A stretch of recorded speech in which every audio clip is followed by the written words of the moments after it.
Hi, I'm Barbara. Thank you for watching this video. This is me from the future. Spoiler alert, I made it through surgery.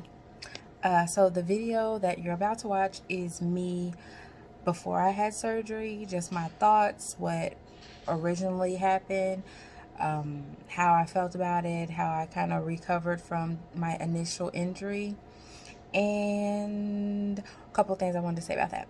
So, the video, I'm on a cycle bike, so I am kind of moving around a little bit. Sorry about that. I'm just getting started. I didn't know it was going to be so distracting. The word you're looking for is distracting. But anyway, it's going to be in there because I can't go back in the future and give it's the past, honey. The past. Before surgery, because I've already had surgery. Which we'll talk about post-surgery in a different video.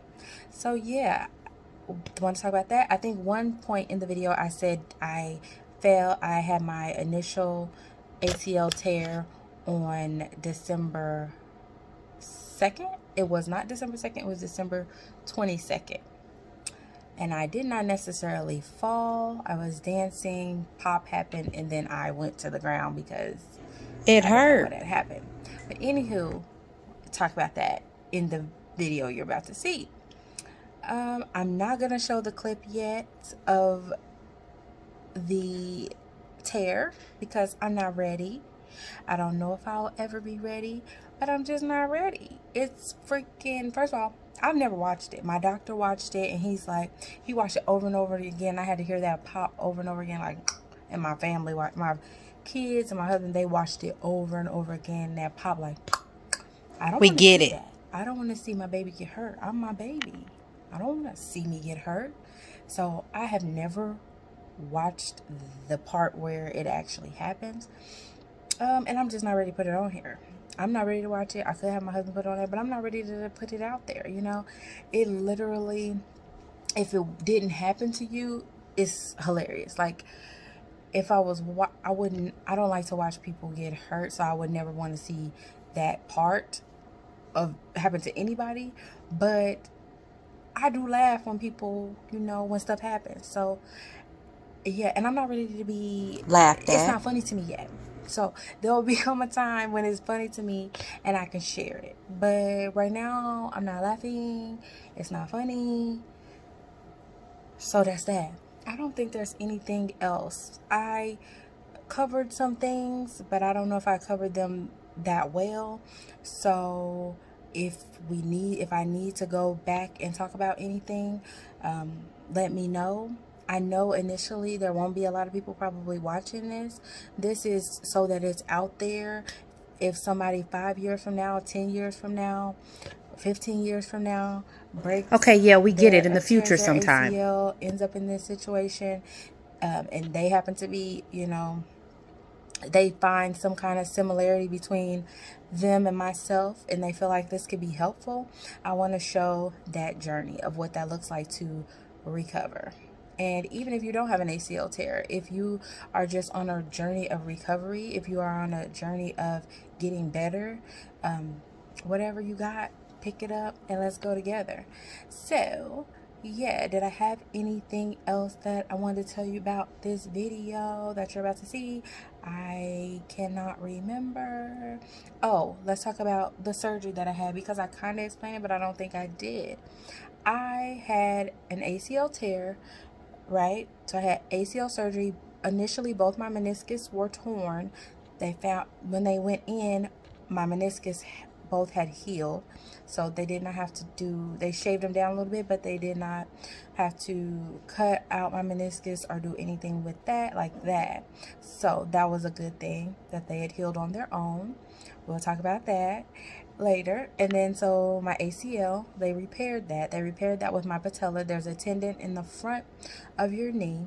They took that with a bone that's attached at the top and the bottom and drilled holes back in the back of the knee, not in the back, in the middle or whatever, wherever. Link in the description. Was. They drilled holes to attach those okay, so you still don't know. Pieces of bone with screws, with metal screws, and so yeah. that's what happened. All right, enjoy the video. I'll try to be a little more still. I have a lot of videos that I've already done. Like tomorrow, I'm 3 weeks post-surgery. So I have a lot of footage that I've already recorded. So that footage is going to look a little different than what the footage will look like going forward. But enjoy. I want you to know where I was in those points in time. You know, I can't go back and recreate those feelings. I can, but I'm not like a Real Housewife or anything. I can't like set up, you know, my life and my feelings. I felt how I felt in that moment, and I'm like, you know, I kind of move on kind of quick. So yeah, enjoy. Hi. So I know this is kind of like a weird angle, but I am on a cycle bike, and stationary bike, maybe it's called. But yeah, so I needed to get this video recorded because I'm getting kind of close to my surgery day. I tore my ACL, meniscus, I think 2 of them. Just say both. It's only 2 in there, girl. December 2nd. If I do this the way that I'm planning, I will probably have inserted a clip of that fall. And so let's start there. Let's start with where I went wrong that day. So I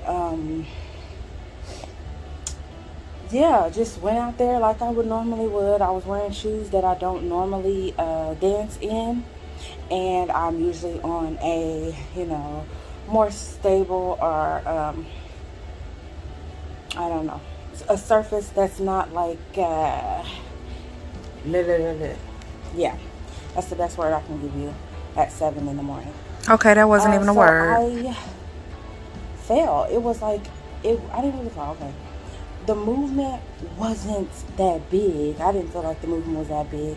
I didn't feel like the movement was like I had planned to do way more, you know, in the dance than that. I was literally just at the start of the dance, and I jumped, and it wasn't even a jump for real. It was like a little boop, and then moved to pull in the opposite direction, and it was like mwah, pop. I can see on the video that like I was on like an uneven surface, and so my foot just kind of like went down shit. So it hurt. It was painful.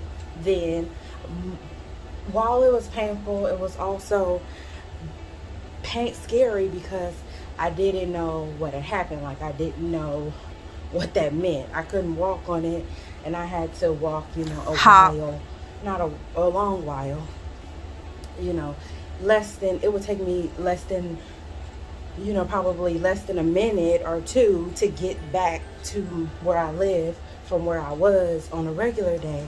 But it was a lot of steps to get back home. Luckily, it happened when I was with my husband. My husband was recording, so he was able to help me. And when I think about all the times that it could have happened, all the falls that I've had, where this could have happened, and I've done like so much more riskier stuff than that. It could have happened to me while I was parading. It could happen to me while I was anything. I fell on a cruise ship once. Shoot, You fell more than once there. So I've always done stuff that it could have happened to me while I was hiking. I hike by myself, so I could have been out there just laid out. And I dance while I'm out hiking by myself. So yeah, got back in the house, sat down, put my leg up. Really, and I'm a nurse, but my husband like really had to like think for me at that point. I could not think for myself. He was like, put ice on it, elevate it. He called and made me a doctor's appointment, which I would have probably never went to the doctor because, as you see, I'm on a cycle bike now, so I would have felt like I was healed. But let's go in order. So I sat down and began to swell. He began to talk about, it's okay, you'll probably just have to have surgery. And I'm like, surgery? You know, like it really just changed everything that I thought about myself in my life. Like, I didn't think I would be having surgery. I didn't think that I would be malfunctioning, you know, and that was that wasn't very humble of me to be thinking or that realistic. I could just do whatever with my body and have no regard for how I move and what I expect of my body, and that it was just supposed to, you know, just do whatever I say with no, you know, and I'm getting older. So also the reason why I wanted to do this is because I didn't really see, I mean, I looked, of course, if you have an ACL injury or anything happens to you, first thing you do is go to YouTube. I do, that's what I do. Go to YouTube, see who's been through this. And I was really only able to find younger girls who play like softball, volleyball, And other young humans. you know, 16-year-olds, collegiate athletes. Baby, ain't no C at the end of that word. Like, people like that. That's who I was able to see. This is more common in people ages 17 to 25, but the second highest number is that 25 to 35 or something like that. So, I mean, I'm in that range. I'm 33, so it happened to me. I feel like for me, whereas, you know, the younger people who have it, they're trying to get back to a sport, trying to get back to their life. I don't have that rush to get back. So when people talk about a fast I was wrong recovery, about that. I'm not necessarily concerned with it being fast, but just as long yes, as you it are. happens, that works for me. It's one of the more painful ones, but it's the most stable one. And because I am clumsy, I do tend to show out. I want to have the most stable one. Hopefully I learn my lesson and I don't, you know, do as much, but I prefer to have a knee that allowed me to mess up, because sometimes I be messing up. So that was off. I mean, it wasn't off, but let's go back. That first week, I really couldn't put pressure on my leg, like no weight on it. So I had to, I was using my desk chair to get around. I was using my desk chair to get around. Luckily, it could fit in the bathroom and stuff like that. So I was just using that and pivoting and stuff like that. Then, using that to, like, for the first couple of days, my husband was cooking for me. I wanted to cook for myself, so I just rolled myself into the kitchen, was doing that. As I was on YouTube, I discovered how important it was, or not discovered, but I learned how important it was for me to get my range of motion back. So I worked on that. Also, when I went to my doctor's appointments, them messing with my leg, like pushing it back and stuff like that, I felt like every time I went to the doctor's appointment, when they would like push my leg, it would like unlock another level of range of motion for me. And now my leg is completely, this is what, 6 weeks or whatever. I don't know. It happened December 22nd. This is February 2nd. So, so I got that back. Eventually started being able to walk around with my crutches, and I was already, like, from the beginning, go back, when it first happened, I probably spent one night without doing stairs, and then the second night I just had to go, I wanted to be in my bed, so I just like scooted up the stairs, like, you know, on my butt. I scooted down the stairs on my butt, but eventually I felt comfortable using my crutches to just you know, do it standing. So that was about week 2 that I was doing that. Then so somebody was at okay, do I tell the story that way or do I tell it? Tell the truth. Listen. Somebody threw something in our yard, right? And I thought it was a bomb. Girl, who want to bomb you? What So you been I got up doing? and ran to the kitchen. Turns out it was somebody working on the roof, and they were just throwing something down, running to that car, throwing something down, running to that car. But through that, I said, fool, you can walk. Just laid up for nothing. I started using my crutches less and less, and just like, you know, came down here in the basement and started doing cycle bike, and they just call it cycling, but go ahead. So I started seeing what I could do as far as little baby squat, little baby deadlift, doing some, you know, some of this, some of that, you know.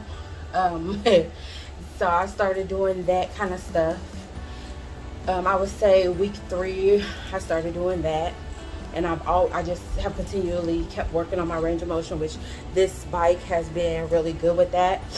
I also just looked up exercises on YouTube to do, because when I called the ortho place, the woman told me just pump your leg 100 times every hour, and I was like, who's she talking to? Like, that's not even doing nothing. Baby, I can do better than that. Get that to your grandma, girl. You know, I do leg lifts and just different stuff, just whatever. I've already looked up like a lot of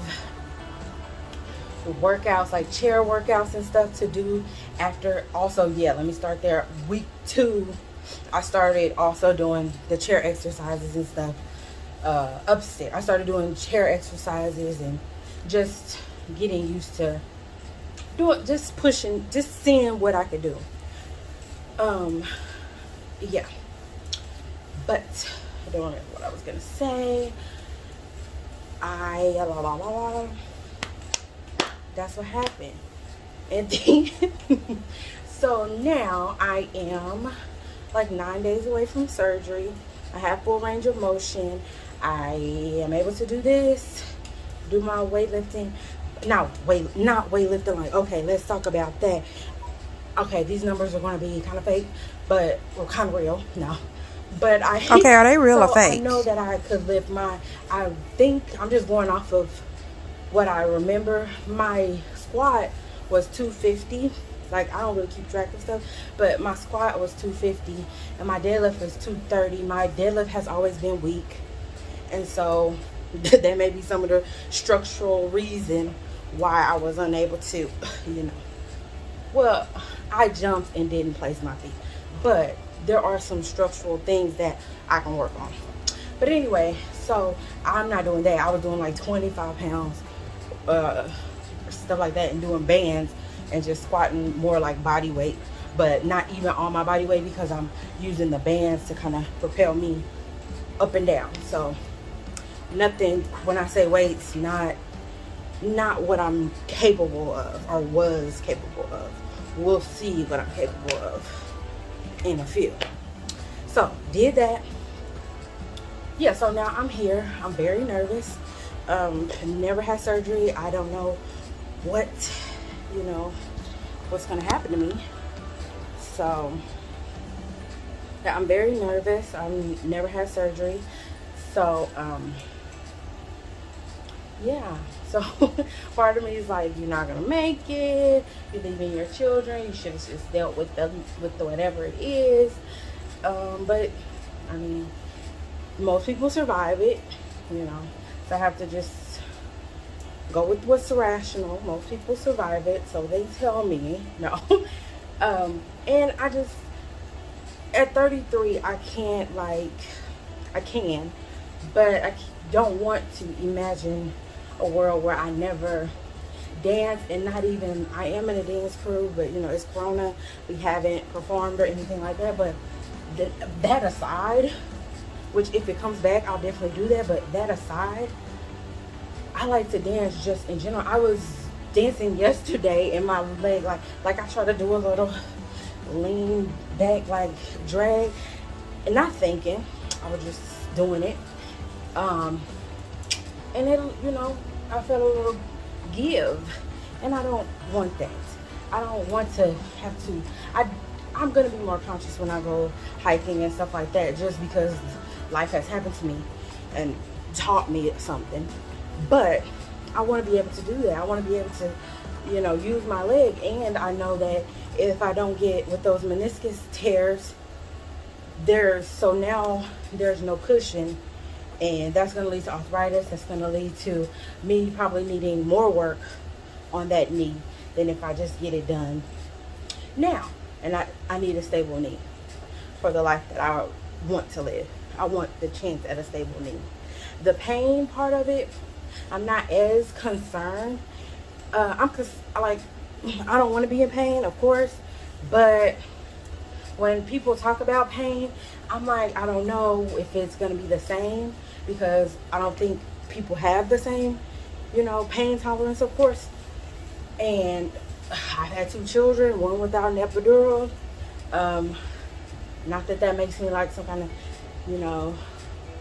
anomaly or anything, but yeah, because my grandma did too. Younger people who have not felt as much pain, and even though they are athletes, so they felt soreness, they felt that kind of thing. You don't know what them people don't feel, but they felt things. But I just feel like with age, you also get a more of a higher pain tolerance because you are experiencing more.